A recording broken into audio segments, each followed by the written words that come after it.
आपण मैंने बहुत थर पचार आम कौन बिजनेस का बेपार करूँ से आम देखी आमर स्टार्टिंग बहुत भल होता कि स्टार्टिंग आमर सेमती से भाई आमर बेपार होनी आमर बिजनेस सोर्स सेमती आमर बढ़ुनी से आम कौन करें कौन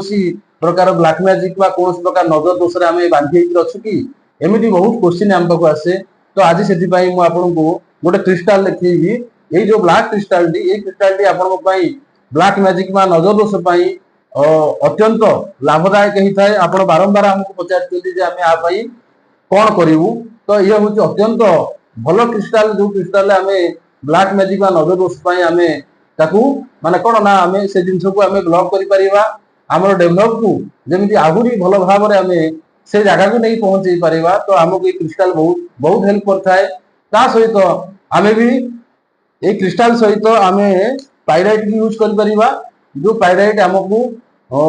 अर्थर सोर्स दे थाए आमको बहुत भल भाव आमर लक्ष्मी की बढ़ई थाए। तो आप मन रखु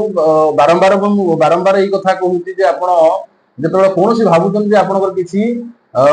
ब्लैक मैजिक नजर दोषर प्रभाव अच्छी आप निश्चित भाव में यही ब्लैक क्रिस्टाल टी आप यूज करेंगे आपण निजस्व गोत्र आ निजर नाम उच्चारण पूर्वक आप शुद्धिकरण कौन वैदिक मंत्र अनुसार आप शुद्धि कर निज हस्तरे पिंधिले अत्यंत लाभदायक हो। जय जगन्नाथ।